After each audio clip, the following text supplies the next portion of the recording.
Super Docteur, c'est le podcast des médecins généralistes. Le podcast qui vous transmet les recommandations de bonnes pratiques et les résultats des grandes études qui vont changer vos habitudes. Super Docteur, c'est la découverte de méthodes de soins innovantes et des interviews de soignants inspirants qui boosteront votre motivation. Un contenu court et pratique chaque semaine pour tous les médecins. Bonjour à tous et bienvenue dans Super Docteur. Aujourd'hui, je vous propose de partir à la découverte d'un lieu unique au monde où la science et la religion se rencontrent, c'est la ville de Lourdes.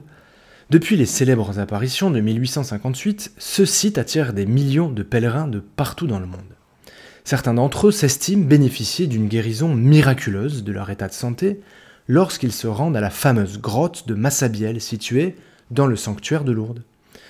Depuis, cette ville est le seul endroit au monde où le processus de validation des miracles est rigoureusement confié à la médecine. En effet, sur plus de 7000 dossiers de guérison déposés depuis les apparitions, seulement 70 cas ont été officiellement reconnus comme miraculeuses par l'Église catholique.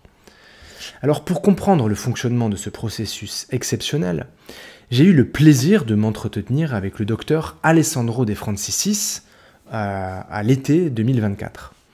Notre confrère est pédiatre de renommée internationale et c'est le 15e président du bureau des constatations médicales de Lourdes. En poste depuis 2009, il se décrit comme le médecin le plus inutile du monde parce que les patients qu'il examine ont déjà tous été guéris avant même de le rencontrer. Alors dans cet épisode, je vous propose d'explorer le rôle fascinant de ce bureau unique au monde, les critères médicaux rigoureux qui encadrent la reconnaissance des miracles, et les témoignages cliniques de guérison extraordinaires. Notre confrère va aussi me parler des médecins et des scientifiques qui participent à ce processus d'expertise, et il va me livrer des exemples précis de miracles validés. Je vous souhaite à tous une excellente écoute, il s'agit d'un épisode exceptionnel, et j'ai pris beaucoup de plaisir à m'entretenir avec notre confrère. Et comme toujours, je vous invite dès à présent à vous abonner à ce podcast, si ce n'est pas déjà fait, pour ne rater aucun de ces épisodes.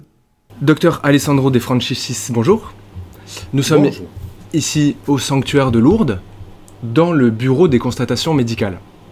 Vous êtes médecin, et si je peux me permettre de dénoncer votre travail médical, ici, avant que vous le complétiez vous-même, vous êtes en charge d'étudier médicalement les dossiers de personnes ayant présenté à un moment donné de leur vie une maladie grave, voire incurable, qui se sont présentés au sanctuaire de Lourdes et ont présenté une guérison inexpliquée de leur état.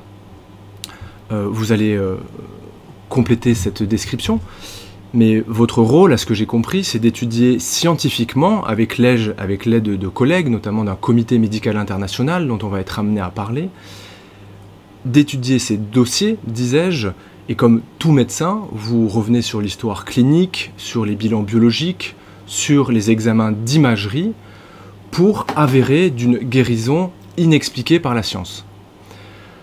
Alors, j'ai pour l'habitude de présenter longuement mes invités sur ce podcast, et compte tenu de votre activité singulière ici au sanctuaire de Lourdes, je vais vous demander exceptionnellement de bien vouloir vous présenter de la façon dont vous le souhaitez à nos confrères médecins qui écoutent le podcast, peut-être pour revenir sur les grands moments de votre carrière médicale, de Naples en passant par Harvard jusqu'à Lourdes, notamment avec votre arrivée en 2009 au bureau des constatations médicales, et surtout j'aimerais que vous nous expliquiez votre rôle médical ici au sanctuaire de Lourdes, s'il vous plaît. D'abord, merci à vous, chers confrères, et aux confrères qui nous écoutent. Moi, je suis né à Naples, Italie, et l'aventure de la vie m'a porté à l'âge de 17 ans d'arriver à Lourdes comme brancardier bénévole d'un pèlerinage de ma ville de Naples.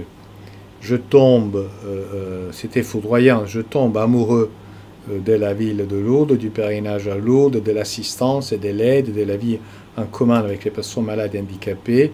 J'y ferai tout, et c'est pour cette cause qu'à la fin du lycée, j'ai décidé d'essayer la faculté de médecine. Je suis devenu médecin en 1980. J'étais spécialiste en pédiatrie en 1984. Et après, j'avais cette envie de faire mieux et de connaître mieux la société, la qualité de vie de mes patientes. Raison pour laquelle, d'une part, je suis parti effectivement aux États-Unis pour mieux apprendre l'épidémiologie et comment sortir des grands systèmes et commencer à mesurer les choses. Et d'autre part, donc j'ai fait un master en épidémiologie à Harvard, et d'autre part, j'ai commencé à être attentif aux réformes dans le monde de la santé et de la santé publique, surtout pour mon attention aux personnes plus pauvres et diminuées, qui effectivement qui m'était à cœur. Et dans cette double rythme de ma vie, elle a toujours marché. D'une part, le pèlerinage à Lourdes annuel, le stage pour l'hospitalité Notre-Dame de Lourdes au moins une fois par an, et d'autre part, mûrir dans la vie et dans la carrière. Je suis devenu chercheur universitaire, j'avais mon budget, j'avais un nombre d'assistants, d'internes, etc., etc. Et moi, j'ai toujours aimé beaucoup la clinique pratique. Moi, j'ai toujours dit qu'entre écrire un article scientifique et aider ou apprendre à des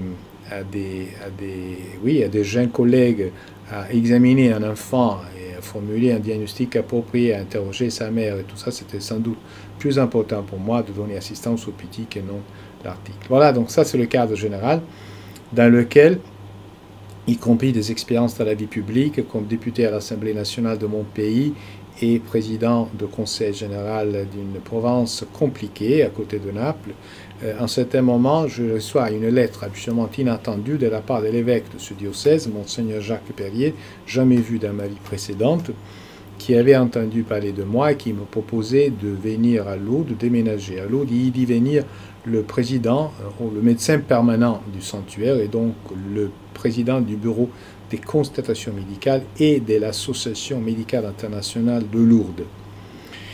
Évidemment, cette lettre, qui n'était pas attendue, a créé beaucoup de surprises, et après un moment de choc, j'ai pris quelques mois de réflexion, et finalement, j'ai dit à septembre 2008 mon oui, et j'ai démissionné de tous mes charges en Italie, professionnelles et de service public, et j'ai déménagé à Lourdes et pris mes fonctions le 1er avril 2009. Est-ce que vous pouvez m'expliquer quelle est la procédure médicale pour attester d'un miracle et quels sont les critères médicaux et scientifiques utilisés pour approuver un miracle à Lourdes? Alors, la première chose, on a besoin d'une déclaration en totale liberté d'une guérison supposée. Moi, jusqu'à 2019, l'année avant Covid, j'ai reçu, soit par lettre, soit en personne, en présence, entre 100 et 120 déclarations de guérison par an. L'année Covid, 0, l'année 2021, 0, et dès l'immédiat après, lentement, on reprend. Aujourd'hui, on est en plein été 2024, autour déjà d'une trentaine de personnes qui m'ont déclaré une guérison supposée. La première chose, c'est avoir ça. Donc la liberté de la personne qui vient. Ça m'est arrivé hier, une dame a voulu me dire de la disparition l'année passée de tous ces symptômes d'une sclérose en plaques, et dans le couloir, il y avait les soignants dans certains pèlerinages français, et la dame francophone, j'ai invité les confrères, on a écouté ensemble le récit que la dame a donné et les détails, disons, médicaux. Elle s'est engagée à m'envoyer la semaine prochaine, au plus tard, de la documentation par imagerie, et notamment de son cerveau, et les rapports de ses admissions. Donc on commence à mettre ensemble, dans la mesure du possible, un dossier médical. La plus grande différence, je dirais, comparée au passé, c'est exactement ça. Aujourd'hui, pour vous donner un exemple, le dossier de la dernière guérison de Lourdes reconnue miracle, celle de la religieuse française sœur Bernadette Moriot, du département de l'Oise au nord de la France. Il s'agit de la disparition brutale, inattendue, d'un syndrome de la queue de cheval. Bernadette Moriot est venue m'a déclaré sa guérison supposée en 2009. Elle était venue lourdement handicapée pour servir, pour être accompagnée comme malade en 2008, l'année jubilaire de Lourdes. L'année suivante, elle est venue comme aidante, comme bénévole brancardière, et elle vient déclarer sa guérison en compagnie de son médecin traitant, le docteur Christophe Fuméry, de Bresles, dans l'Oise. Et Christophe Fuméry avait déjà des documents. La sœur m'a relaté son histoire, qui est une histoire plutôt compliqué de presque 40 ans de souffrance, de douleur, de désormais des années aussi d'emploi de la morphine. Elle faisait 300 mg de Skenan plusieurs fois par jour. Un syndrome accompagné par incontinence rectale, incontinence vésicale. Elle avait l'application d'un neurostimulateur médulaire pour chercher d'apaiser un peu la douleur. Son pied avait été déformé, s'était déformé en équin déjà depuis presque 2 ans. Bon, dans ces conditions, elle arrive à Lourdes et 3 jours après, ça rentrait chez elle d'un moment de prière dans lequel il lui semblait de se rappeler de l'expérience de la bénédiction des malades l'après-midi de l'avant-dernier jour de pèlerinage à Lourdes. Elle a entendu comme une voix intérieure qui lui disait « Lève-toi tes appareils ».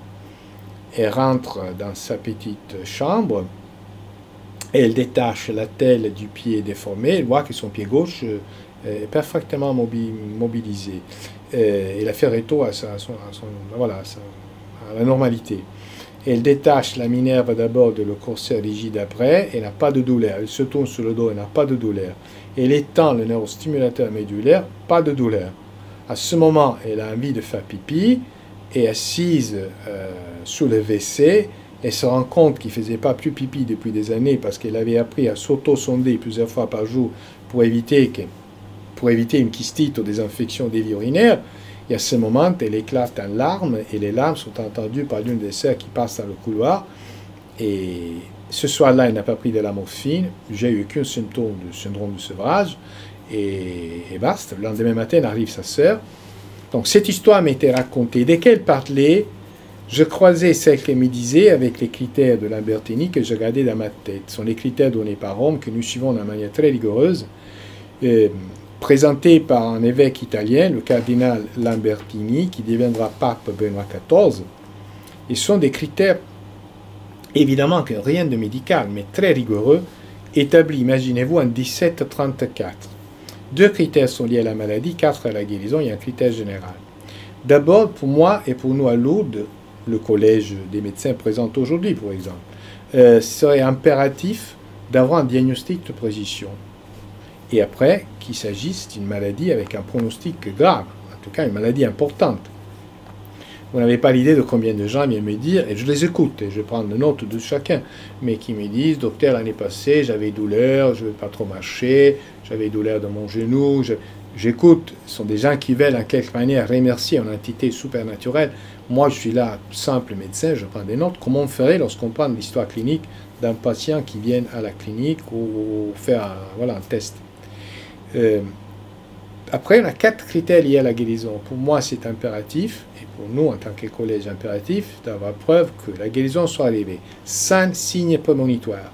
Donc, on dirait en français contemporain, en manière soudaine, en manière instantanée, en manière complète, en manière durable dans le temps. Déjà, ma rencontre avec la sœur Bernadette, c'était 1 an après la guérison supposée. Et donc, c'était pas mal 1 an. Et finalement, le 7e et dernier critère, pour nous, c'est qu'il doit s'agir d'une guérison sans aucune explication possible. On dit désormais depuis 15 ans ici à Lourdes, guérison, il faut trouver une guérison inexpliquée en l'état de nos connaissances. Du fait que me semblait, j'avais pas le diagnostic de précision, j'étais pédiatre de formation, médecin passionné, je vais encore aujourd'hui souvent chercher dans la littérature médicale, sous Medline, etc. Mais je comprenais que j'étais devant quelque chose d'important. Donc je demande à la religieuse, seriez-vous disponible à répondre à des questions si je convoque une réunion de bureau? Elle m'a dit oui. Elle m'a signé un papier comme quoi elle me donnait une sorte de libératoire. Aujourd'hui, dans nos pays européens, ne sont plus les comme je peux dire, les constrictions. Et c'est très, très compliqué, la confidentialité, le CNIL, etc. Ouais. Donc, elle m'a signé cette chose, et effectivement, c'était un vendredi, donc on a convoqué, et c'était ma première réunion du bureau de constatation à Lourdes pour le dimanche suivant, à la fin de la messe, à 11h, dans une salle indiquée on a mis des affiches un peu partout dans le sanctuaire, et justement, là, on a discuté de ce cas. Dans l'entretemps, c'est intéressant parce que j'essaie de parler à des confrères médecins français. Sachez que moi, inscrit à l'ordre des médecins dans mon pays, dans mon département, dans l'entretemps, je faisais les papiers, disons, pour m'inscrire aussi. Donc, je suis inscrit au Conseil de l'ordre ici en France pour le département des Hautes-Pyrénées. Et pour la troisième et dernière réunion de bureau de constatation sous le cas de la sœur Bernadette, je sais d'avoir envoyé par email la nouvelle de la convocation le jour tel à l'heure telle aussi au Conseil de l'ordre des Hautes-Pyrénées. Et dans mon total étonnement, l'alors président du Conseil départemental de l'ordre, qui était un chirurgien orthopédiste, je l'ignorais, est venu avec un confrère neurologue du centre hospitalier de Tarbes. Ils sont venus et c'était justement qui ont participé et j'ai aidé de manière très constructive à notre discussion sur ce cas. Donc en 2016, juillet 2016, troisième et dernière réunion collégiale qui s'appelle bureau, évidemment, sont changés, peut-être un peu de personnes. On a constaté que la sœur Bernadette est effectivement guérie en manière inexpliquée. Avait eu une énorme valeur parmi les plusieurs expertises que j'avais demandées, d'ordre psychiatrique, d'ordre rhumatologique, d'ordre orthopédique, d'ordre psychiatrique, deux évaluations psychiatriques. À Paris, je crois. L'une était à Paris, je vois que vous êtes informé. Et il a joué énormément, je dirais, parmi toutes, l'expertise du professeur Jonquet, Jean Pouget. À l'époque, il avait la chaire de neurologie à la faculté de Marseille. Il était le président sortant de la Société française de neurologie. Et donc, il s'agissait d'une guérison d'une patiente, ex-patiente française. Lui a fait un travail et c'est lui qui a formulé le diagnostic de position de syndrome de la queue de cheval. Alors, si je peux me permettre, pour m'assurer d'avoir bien compris, pour valider médicalement d'un miracle, vous avez des critères précis, c'est-à-dire c'est le fait d'avoir un diagnostic médical posé avec un pronostic grave, et il faut que la guérison soit brutale, instantanée, inattendue, qu'elle soit complète, qu'elle soit persistante et qu'elle soit non expliquée en l'état actuel de la science. Tout à fait. Donc c'est brutal, c'est courageux, mais oui, c'est rapide. Oui, rapide. Donc vous pouvez, dans ce cas-là, vous-même, en tant que président du comité des constatations médicales, recevoir le récit de ces gens. Vous pouvez convoquer un bureau auquel peuvent assister, a priori, n'importe quel médecin lourdé, c'est bien ça? Quelqu'un médecin présent à Lourdes. Très bien. Et alors, ok. Et si besoin, vous pouvez également demander l'avis d'un comité médical aujourd'hui international, c'est ça? Non. Le comité médical, c'est la deuxième instance. D'accord. On est comme au tribunal, si vous voulez. Quel est le rapport entre le bureau des constatations? Alors, encore une fois, c'est l'histoire qui nous aide. Il faut que vous sachiez que autour des célébrations du cinquantenaire de Lourdes en 1908, entre 1908 et 1912, bien 33 évêques ont reconnu des guérisons qui a été étudiées avec la méthode du bureau de constatation être pour eux l'évêque, l'évêque de la personne guérie, être un miracle. Là, c'est pas médical. Le miracle, c'est une interprétation d'église. Donc, on arrive en 1912 on est arrivé maintenant à 40 guérisons miraculeuses. 7 au moment du mandement de l'évêque du temps des apparitions, et 33 entre 1908 et 1912. Donc, c'est évident qu'il y a des évêques, pour la plus grande part en France, aussi en Belgique, qui ont cru rendre hommage à Notre-Dame de Lourdes en reconnaissant comme un miracle une guérison que le bureau de constatation avait constaté être inexplicable. Après déclenche la Première Guerre mondiale et après la Deuxième Guerre mondiale. Et on arrive donc à la fin de la Deuxième Guerre mondiale, la fin des années 40, début années 50 du siècle passé, il n'y a pas plus de guérison miraculeuse. L'évêque nommé à Lourdes à la fin de la Deuxième Guerre mondiale, c'est un monseigneur TH. Ce monseigneur TH, c'est vraiment un grand monsieur qui connaît la vie et qui aime énormément Lourdes. Et il se pose une question que les confrères trouveront intéressante.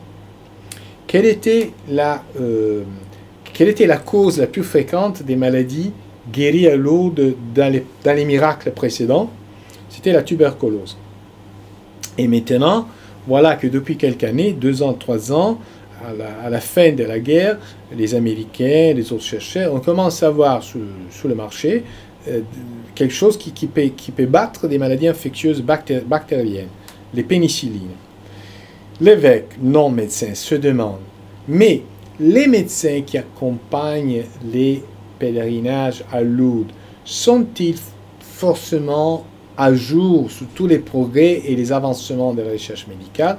Peut-être oui, peut-être non. Dans le doute, j'aimerais avoir une deuxième instance, un conseil, imaginez-vous, qui commence comme Comité national médical de Lourdes.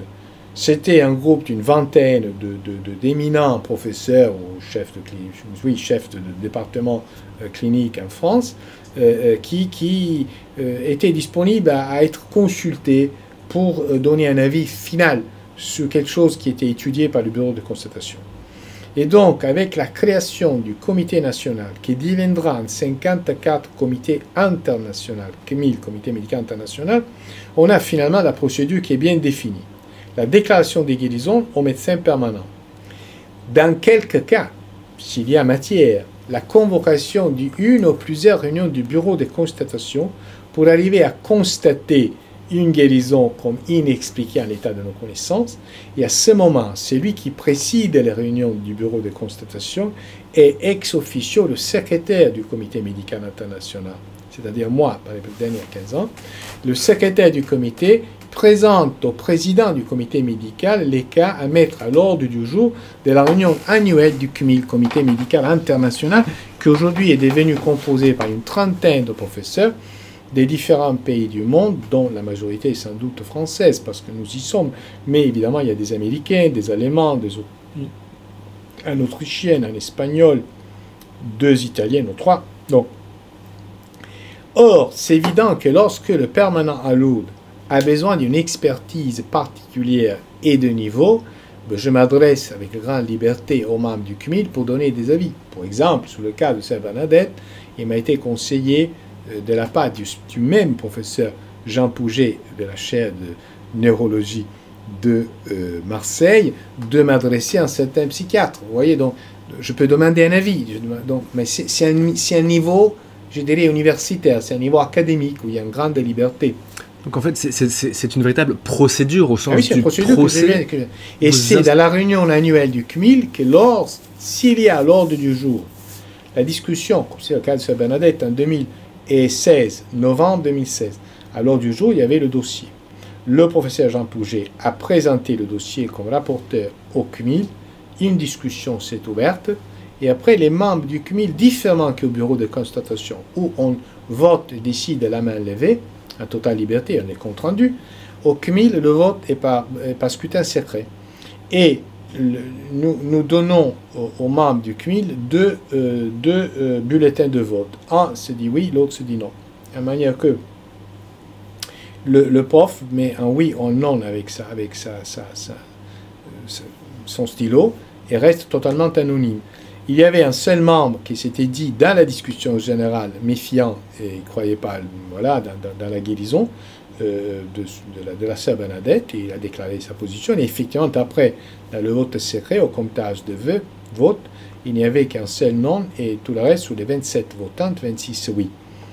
C'est à ce moment qu'on peut dire que la Lourdes médicale a écouté, étudié, constaté une guérison, soumise après à l'approbation ou à la réjection de la part du comité médical international, qui est d'un niveau différent, c'est un niveau universitaire. À cette dernière réunion, la réunion du CMIL, participe aussi l'évêque de Tarbes-Lourdes.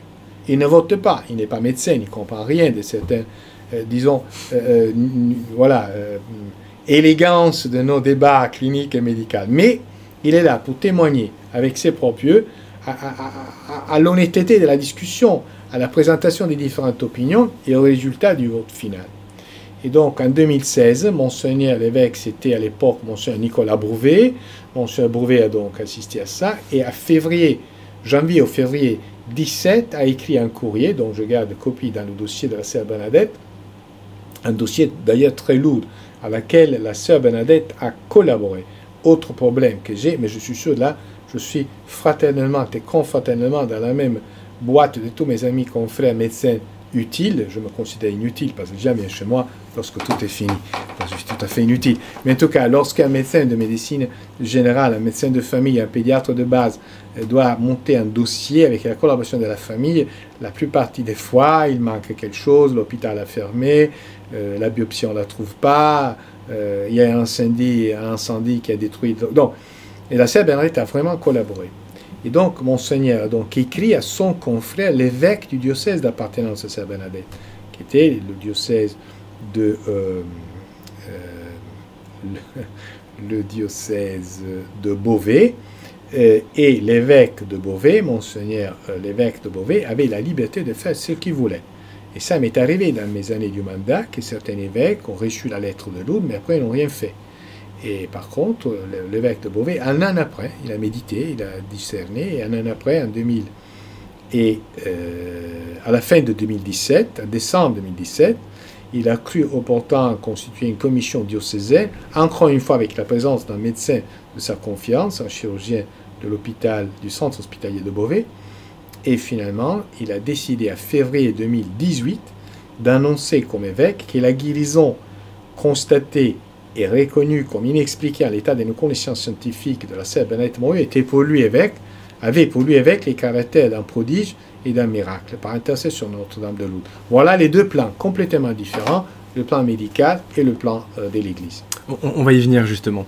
Et là, on comprend bien que vous vous occupez du côté médical. Que du côté médical. Que du côté médical et que vous vous investiguez, vous allez chercher dans le dossier des patients, parfois partout dans le monde, toute la documentation qui peut vous concourir à votre analyse.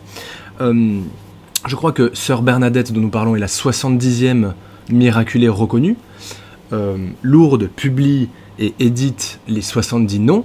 C'est une donnée publique avec les pathologies des 70 derniers miraculés. Il y a eu, je crois, plusieurs milliers de demandes déposées depuis toutes ces années.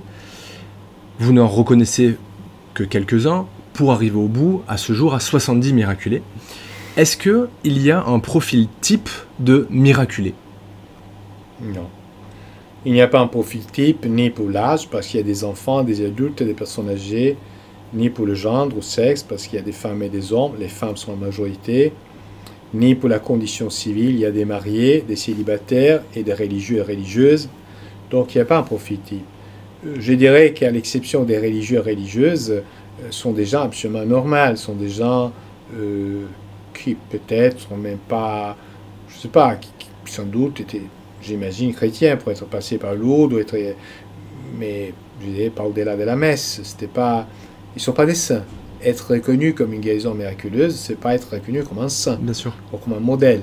Ce sont des gens qui, en vérité, ont vécu une expérience de maladie qui apparaît incurable et qui ont vécu une guérison qui reste inexpliquée et qui change selon l'épidémiologie des temps qui passent. Aujourd'hui, c'est beaucoup la neurologie. Dans les années après la constitution du CNUI, c'était plutôt l'oncologie. Imaginez-vous qu'encore aujourd'hui, je le dis aux confrères après, qui m'écoutent, la catégorie diagnostique la plus large d'aidant plus d'un millier de déclarations de guérison que j'ai reçues, c'est le cancer. On est autour du 32%, 33% même. Ça dépend d'année à année. Aucun de ces cas sont devenus des dossiers d'études d'approfondissement parce que à une investigation plus proche, plus attentive de la part du seul médecin permanent, on a vu que la personne a été soit opérée, soit avait fait même pas un seul cycle de chimio ou de radio. Comment un jour défendre un milieu médical et scientifique l'inexplicabilité d'une guérison lorsque la personne a fait en tout cas quelque chose comme aujourd'hui, heureusement, on peut faire en médecine. Et derrière, là, Lourdes, sous ça, nous sommes incroyables et très fermes. D'abord, la référence reste toujours le médecin traitant. Lourdes n'a jamais dit, même pas dans le 19e, arrêtez tout traitement, venez à Lourdes. C'est le contraire. Suivez à la lettre ce que votre médecin traitant lui dit, et si quelque chose se passe, laissez-nous savoir. Ça, oui. J'ai l'impression qu'il y a davantage de femmes miraculées. Oui, je l'ai dit. Ok, ah, oui. D'accord. Il y a plus de femmes que d'hommes. La majorité sont des femmes. La majorité sont des femmes. Mais c'est d'ailleurs, je trouve, c'est un peu l'image, grosso modo, de la, comme je peux dire, de la fréquentation de l'Église catholique. Vous avez habituellement dans des églises un peu plus de femmes que d'hommes. Très bien. On a parlé de la prévalence des maladies. Vous me disiez que vers le début du 20e, fin du 19e, c'était évidemment beaucoup plus de maladies infectieuses, notamment de tuberculose. Il y a toujours eu à peu près la même prévalence de cancer. Est-ce qu'aujourd'hui, il y a des types de pathologies plus représentés que d'autres? Il me semble d'observer. Après, il faudra un bon épidémiologue de réfléchir sur les grandes chiffres. Mais il me semble qu'il y a aujourd'hui un lent virage vers les maladies neurodégénératives. Je n'ai certaines sous-études sur lesquelles je garde, comme chacun de vous, les confrères médecins, la confidentialité. Mais donc, j'ai l'impression qu'il soit ça. En réalité, et c'est vrai, parce qu'aujourd'hui, le cancer a énormément avancé dans le traitement qu'on fait dans nos centres hospitaliers, donc c'est logique. Et après le cancer, c'est évidemment les grandes maladies infectieuses, vers lesquelles aujourd'hui on a des moyens impensables il y a un siècle. Donc il me semble que ce soit ça. Oui.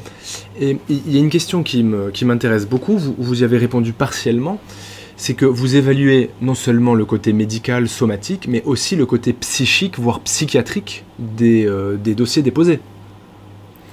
Franchement, on n'a jamais étudié jusqu'au 2e niveau, le comité médical international, des cas de rémission de souffrance psychique.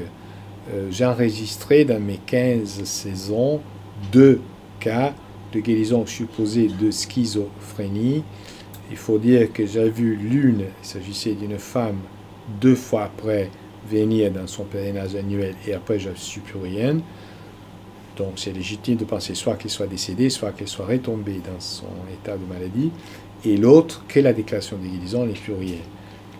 La grande difficulté dans les maladies psychiatriques auxquelles nous sommes ouverts, évidemment, parce qu'il fait partie des pathologies humaines, c'est la certitude du diagnostic qui encore aujourd'hui est liée, s'il y a des confrères psychiatres qui m'écoutent sont d'accord, et encore aujourd'hui plutôt liée à la capacité de catalogation et de diagnostic du clinicien, plutôt que par des moyens objectifs.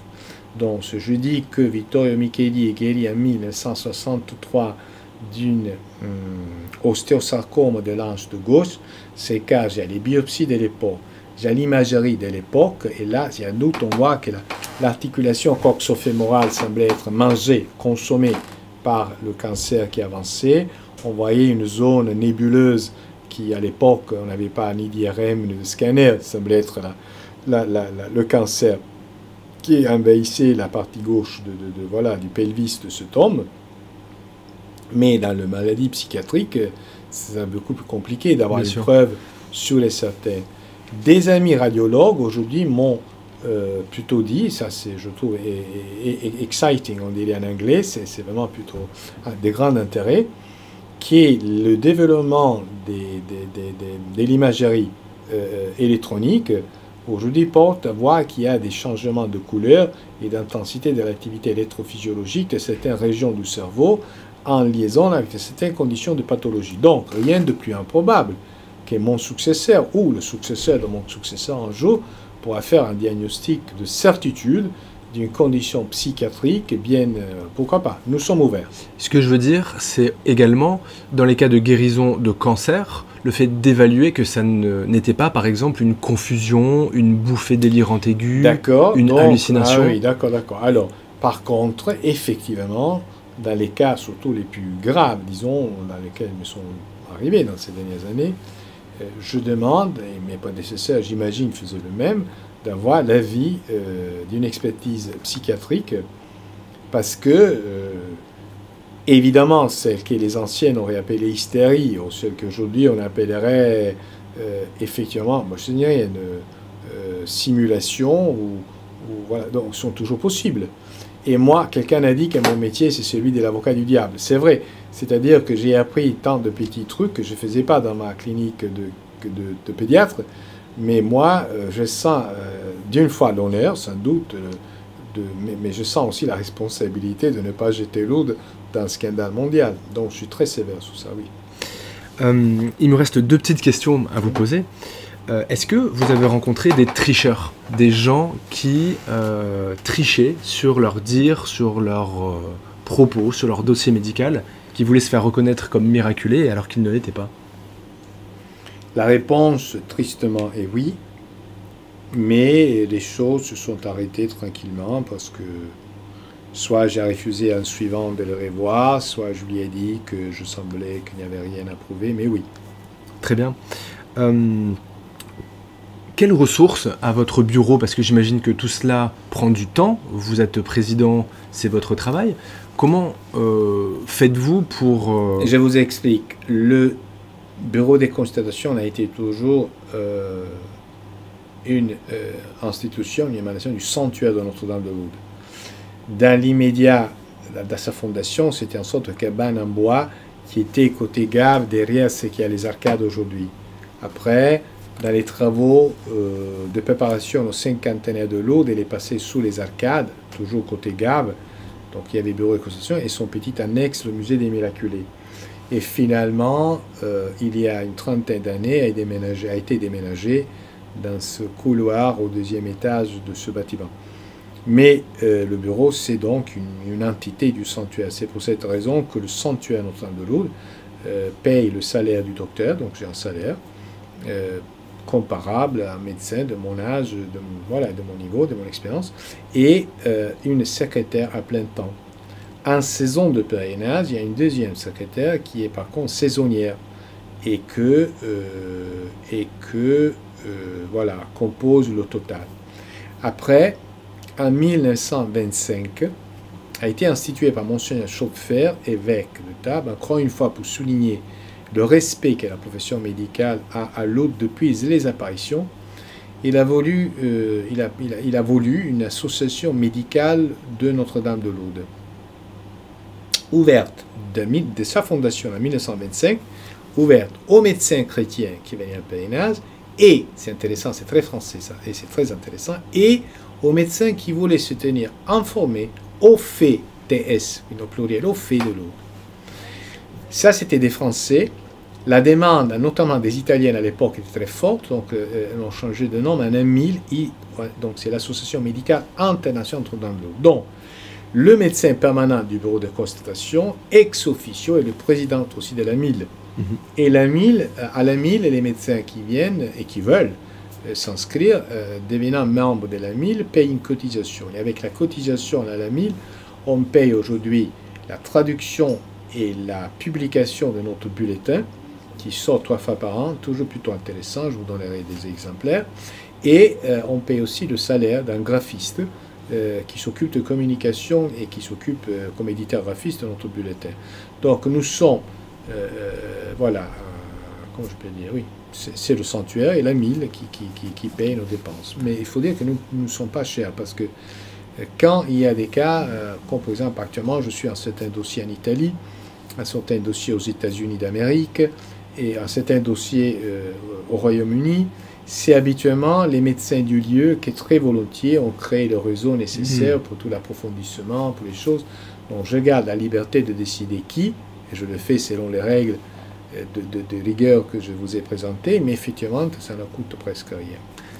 Et j'aimerais ajouter, parce qu'il y a des médecins qui m'écoutent, j'essaie d'avoir le droit, comme tout médecin en France, d'avoir, pour les cas français, d'avoir la possibilité d'avoir une procuration, c'est-à-dire que la personne guérie, ou soi-disant guérie, peut me faire procuration que je puisse demander dans les hôpitaux leur documentation médicale.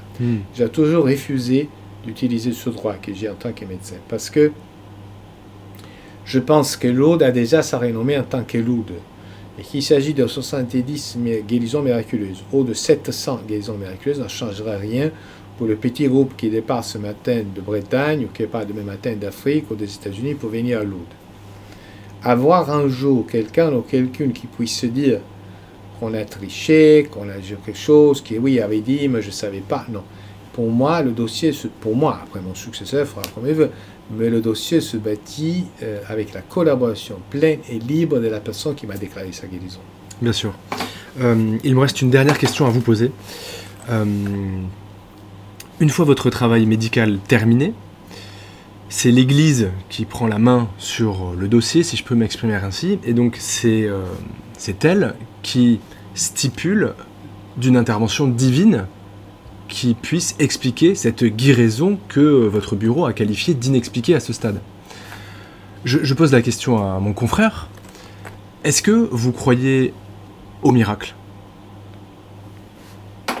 Alors, Moi, je suis un croyant et un pratiquant, catholique pratiquant. Je tiens toujours à souligner, je suis un grand pécheur, mais je suis un croyant. Et je crois au miracle. Ce que nous faisons à l'autre du point de vue médical, c'est exactement ce que fait un chercheur lorsqu'il arrive habituellement par hasard à rencontrer une guérison inexpliquée, objet un jour d'une publication sous la forme de lettres directeurs ou articles, sous les revues, même sous les peer-reviewed articles, j'imagine, de Lancet, il les a publiés pas mal, mais surtout la littérature américaine, y compris New England Journal of Medicine.